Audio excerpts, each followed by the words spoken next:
राम राम बच्चों।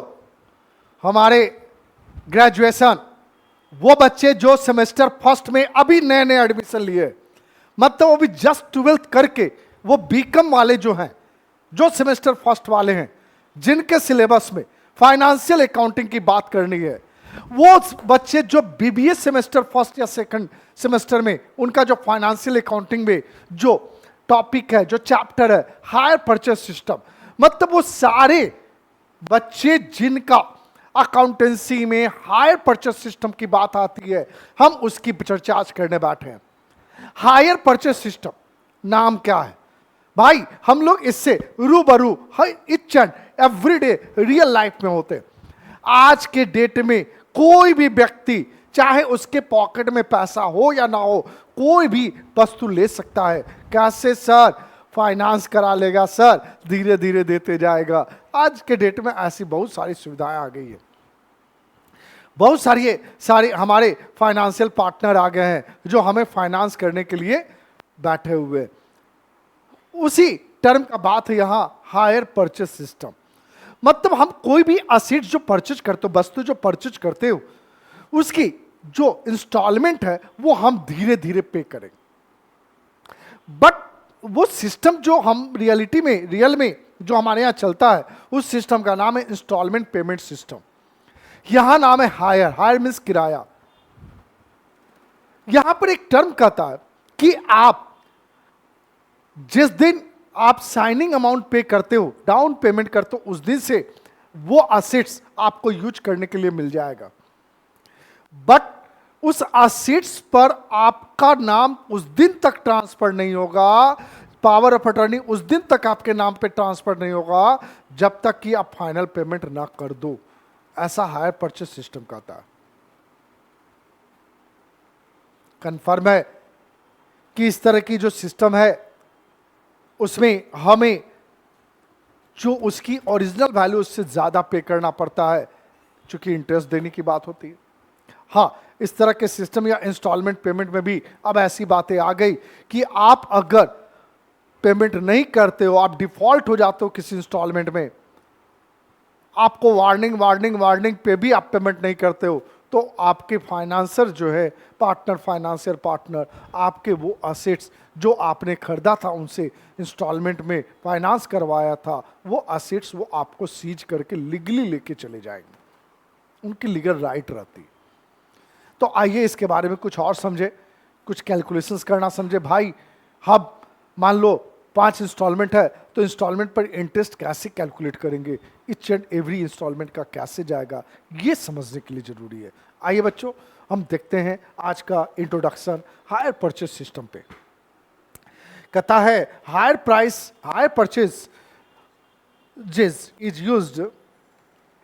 Used to buy expensive items which a person cannot afford to pay outright।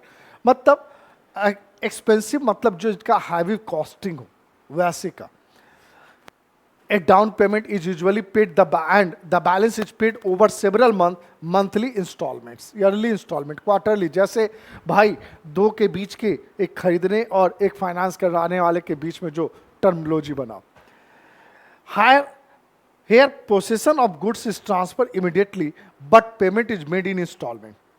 बेटा आपको use करने का पावर आपको तुरंत दे दी जाएगी, बट वो इंस्टॉलमेंट में, वो उसी दिन जिस दिन आप पेमेंट करोगे इंस्टॉलमेंट में। Ownership is the transfer after all the instalment have been paid. But मालिकाना पावर उस दिन ट्रांसफर होगा जब आप फाइनल इंस्टॉलमेंट का पेमेंट कर दो। In case of default in payment, अगर आप डिफॉल्टी हो जाते हो, पेमेंट नहीं कर पाते हो किसी भी इंस्टॉलमेंट का, तो वो जो वेंडर है entitled to repossess the goods and or assets and forfeit the amount received earlier treating as higher charges। मतलब वो असेट जो आपको यूज करने के लिए दिया वो सीज कर लेगा, और जो पैसा आपने पे किया उसका accounting treatment as a hire यानी रेंट की तरह वो ट्रीट करेगा। ये है हायर परचेज सिस्टम। इसमें कुछ टर्मिनोलॉजी है, हम उसकी बात करें। ये एक डायग्राम बनाई गई है जो आपको समझाने के लिए बेनिफिट है। बेटा जरा ध्यान से समझिएगा। पहला, यहां एक मिस्टर अंकित नाम का बंदा है जो सोच रख रहा है कि हमें गाड़ी खरीदना है। भाई पहला उन्हें सोचा कि कि हमें खरीदना क्या है, तो स्कॉर्पियो उनको खरीदना है, स्कॉर्पियो एन खरीदना है भाई। अब पैसा तो है नहीं, तो उससे स्कॉर्पियो एन खरीदना है, तो उन्होंने अप्रोच किया अपने financer company Shriram commercial vehicle finance company से। अब ये सारा डॉक्यूमेंट अप्रूवल करके ये गाड़ी श्रीराम के द्वारा परचेज कर ली गई और मिस्टर अंकित को यूज करने के लिए दे दी गई, और एक मंथली फिक्स बांध दी गई कि भैया आप हर मंथ इतना पैसा हमको देते जाना, एक इतने पीरियड तक, अगर इतना पीरियड तक तुम दे दोगे देन आफ्टर वो कार तुम्हारा परमानेंट हो जाएगा। ये पूरी डायग्राम से समझाने की कोशिश की गई है कि ये सिस्टम होता क्या है। क्लियर है हमारे बच्चों? शायद समझ में आ रहा होगा। तो जब भी आप वीडियो देखें कमेंट जरूर ठोकेंगे, क्योंकि आपका कमेंट ही हमारी एनर्जी है। तो कमेंट जरूर डालेंगे, और जिस बच्चे को भी पढ़ना है फाइनेंशियल अकाउंटिंग, वो बच्चे हमारे जो नंबर चल रहे उस नंबर पे कांटेक्ट करें, और मात्र ये सब्जेक्ट जो है आपके लिए ऑफर है अभी 999 में, ये पूरी अकाउंट्स आपकी समझा दी जाएगी। क्लियर है? नेक्स्ट आइए, इंपॉर्टेंट टर्म्स क्या क्या है बेटा। पहला है what is hire. Hire means क्या? हायर मीन्स किराया का। तो भाई हम लोग देखते हो कहीं भी जाते हो गाड़ी नहीं है, हम लोग गाड़ी हायर करके चले गए, तो हायर करके मतलब वो गाड़ी हमने यूज किया, उसके अगेंस्ट में हमने क्या दिया सामने वाले पार्टी को? रेंट दिया। ये है हायर भाई। तो हायर कहता है, meaning of hire is that amount under the agreement which the hire purchaser has to pay periodically. Hire purchaser किसको कहते हैं भाई? ये समझो, जो अंडर दिस इंस्टॉलमेंट जो बंदा परचेज करता है उसको हायर परचेजर करते हैं, लाइक अभी डायग्राम के अकॉर्डिंगली मिस्टर अंकित। और हायर वेंडर कौन है? जो हमारे फाइनेंस किया, लाइक अकॉर्डिंग टू डायग्राम पहले पढ़ लो, which person purchase the assets on hire purchase system is known as hire purchaser. और ये हमारा फाइनेंस कंपनी था, तो इसको हम नाम दे दिया हायर वेंडर या हायर सेलर। ये हमें खरीद कर हमको यूज करने के लिए दे रहा है, और इंस्टॉलमेंट पर वो पेमेंट हमसे ले रहा है। तो आइए, कहता which person sell the goods on hire purchase system is called hire seller, either hire vendor. दोनों टर्म आपको अच्छे तरीके से समझ में आया होगा। हायर सेलर किसको कहेंगे? बेचने वाला को। हायर परचेजर किसको कहेंगे? खरीदने वाले को। कैश प्राइस किसको कहेंगे? भाई हम जिस वैल्यू में हम इसको अक्वायर करके लाए, वो वैल्यू हमारे लिए कैश प्राइस है। मतलब वेंडर के लिए कैश प्राइस नहीं है, वेंडर जिस वैल्यू में सेल किया, परचेजर जिस वैल्यू में परचेज किया, उसको कहेंगे cash price. Cash price means the price at which the goods are purchase by the hirer for cash, यानी cash price equal to cost price plus profit. Next, hire purchase price.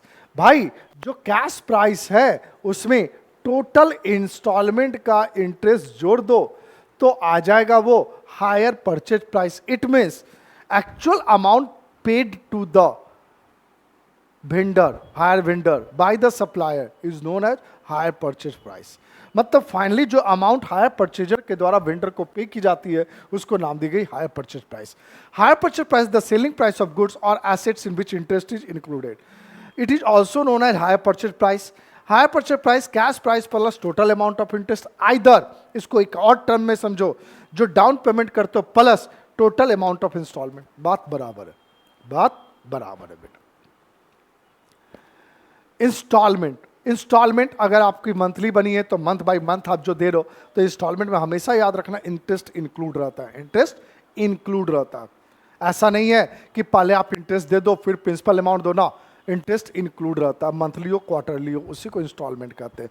मतलब एक heavy amount को small pieces में divide कर दी गई, और वो small pieces हमारे और वेंडर के बीच में जो टर्मिनोलॉजी बना मंथली क्वार्टरली, उसके हिसाब से पे करनी है बात। Under this system goods are purchased on credit in which payment is made by purchaser to seller in different interval of periods. The amount paid in different interval on different date is known as installment. The amount of installment may be with interest or without interest. वो जो instalment होता है with interest भी होता है, without interest भी होता है, ये यहाँ पर प्रैक्टिकल बुक के अकॉर्डिंगली, बट ऐसा होता नहीं है बेटा, विथ इंटरेस्ट ही होता है, याद रखना प्रैक्टिकली रियलिटी लाइफ में। डाउन पेमेंट मतलब आप खरीदते समय जो शगुन आप देते हो, दुल्हन को देखते समय जो शगुन देते हो आप, उसी को कहते हैं डाउन पेमेंट। मतलब हम जो खरीद कर लाए और जो अमाउंट इनिशियल अमाउंट जो पे किया उसी को डाउन पेमेंट कर दो, साइनिंग अमाउंट कर दो, कैश डाउन कर दो, कुछ भी इसको नाम से आप बोल सकते हो। The amount paid by the purchaser on signing of agreement is known as down payment या इनिशियल पेमेंट या कैश डाउन, कुछ भी कर सकते हो आप। This amount does not include interest, interest is calculated after paying it on balance of amounts. Clear है? Next अब आ जाइए प्रैक्टिकल टॉपिक है भैया, जरा ध्यान से प्रैक्टिकल टर्म पढ़ेंगे हम लोग।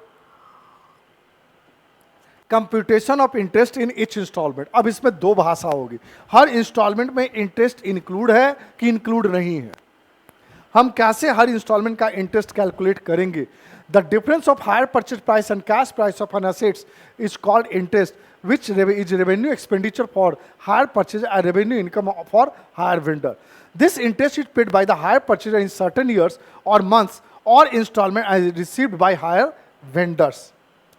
Conditions of calculation of interest, there are two conditions, interest is included, interest is not included. आज हम interest is included की बात करेंगे। सर हमें ये बताओ आप कि हम कैसे समझेंगे क्वेश्चन में कि हर बार का इंटरेस्ट इंक्लूड है कि इंटरेस्ट इंक्लूड है। बहुत अच्छा टॉपिक आपने उठाया बच्चा, बट ये सिंपल सा है। हमारे क्वेश्चन के accordingly we firstly calculate hire purchase price equal to down payment plus total amount of instalment, ठीक, और तुम्हारा कैश प्राइस दिया रहेगा।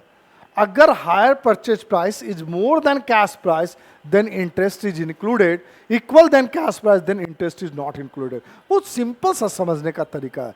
क्या हमने बताया कि जो हायर परचेज प्राइस पहले क्वेश्चन से कैलकुलेट कर लो, कंपेयर करो कैश प्राइस से। अगर हायर परचेज प्राइस ज्यादा है कैश प्राइस से, मतलब समझ लेना कि हर बार का जो इंस्टॉलमेंट है वो हर बार इंटरेस्ट इंक्लूड है।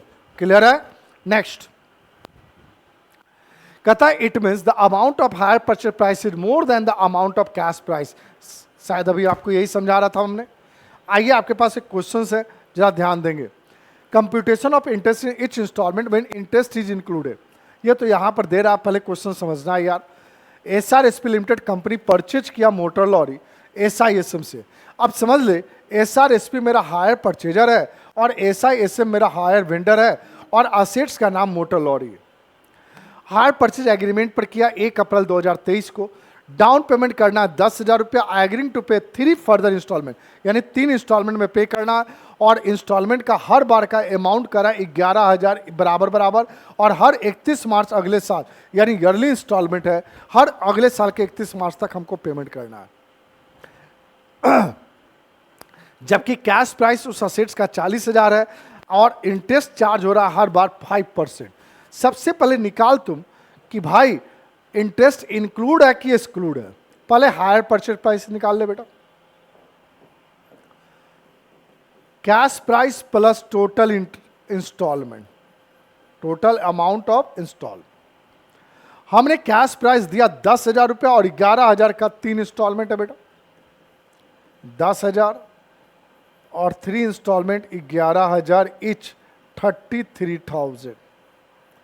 मीन्स हमने टोटल पेमेंट किया 43,000, जबकि उस असेट्स की कॉस्ट कैश प्राइस है 40,000। मतलब बेटा hire purchase price is more than cash price. Means हर बार जो हम 11,000 रुपया पे कर रहे हैं उसमें क्या है, interest is included, interest include है उसमें, इसलिए इस 11,000 को हम इंस्टॉलमेंट प्राइस कहेंगे। ये ऐसे तुमको समझना है किसी भी क्वेश्चंस में कैलकुलेशंस करने के पहले। क्लियर है? क्लियर ही होगा। कमेंट करना मत भूलना, शेयर लाइक करना मत भूलना। तुम लोग लाइक शेयर करो, और भी बच्चे होंगे और भी देखेंगे, बट आपका सपोर्ट चाहिए आपके नीरज सर अकाउंट्स वाला को। आइए कैलकुलेशन ऑफ इंटरेस्ट निकालने का है बेटा। एक कैश प्राइस है, इंटरेस्ट है और इंस्टॉलमेंट है, ये 3 कॉलम बनाया गया। आइए इसमें सबसे पहले हम जिस मशीन को खरीदे हैं उस मशीन का कॉस्ट प्राइस पहले लिखेंगे 40,000।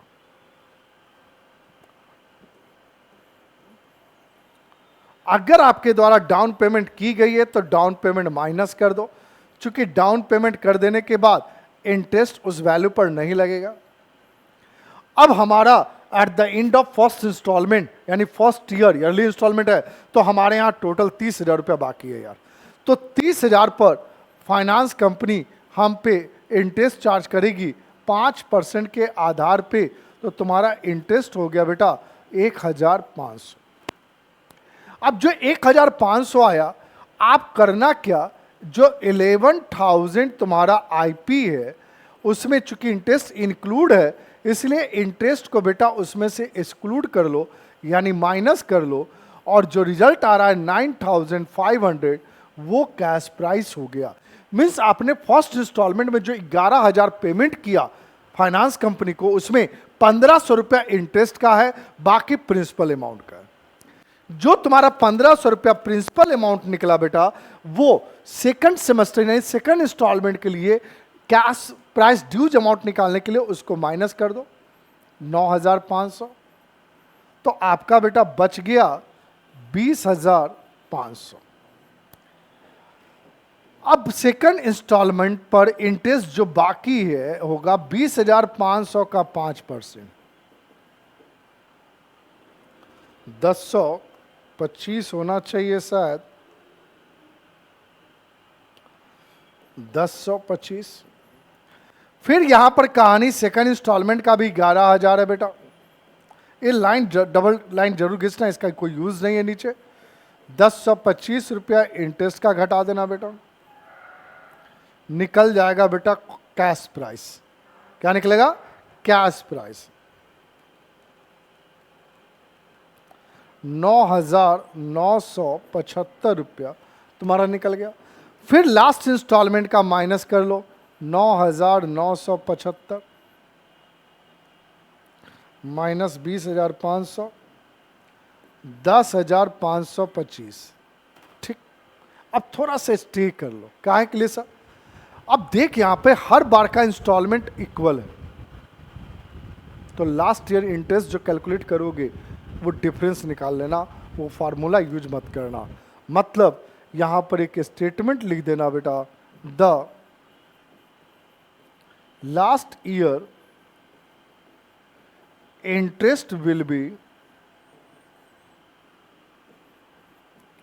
₹11,000 माइनस 10,525, तो निकल गया बेटा 475। अब ये लास्ट ईयर का इंटरेस्ट निकल गया 475 रुपया। फिर ये नहीं कि लास्ट ईयर छोड़ देना, प्रेजेंट करना पड़ेगा बेटा। इस 11,000 में 475 रुपया इंटरेस्ट घटा देना, जो रिमेनिंग अमाउंट आएगा 10,525, वो कैश प्राइस के बराबर आएगा। फिर यहाँ पे लास्ट इंस्टॉलमेंट में कैश प्राइस माइनस कर देना, जो ड्यूज अमाउंट, यहाँ क्या रिजल्ट आ जाएगा? नील। मतलब आप इंटरेस्ट कैसे कैलकुलेट करोगे जब इंटरेस्ट इज नॉट इंक्लूडेड हो। तो शायद बच्चा समझ में आया होगा आज का वीडियो। ये पहला सेमेस्टर का एक चैप्टर है हायर परचेस सिस्टम, याद से हायर परचेस सिस्टम। उसके लिए पसंद आया होगा कमेंट जरूर करना, और जिनको भी पढ़ना होगा वो जरूर हमारा जो नंबर चल रहा है उस नंबर पे कांटेक्ट करना। मात्र 999 रुपया की बात है। आज के लिए इतना ही। सभी को राम राम। आज के लिए टाटा बाय बाय, नमस्कार बेटा।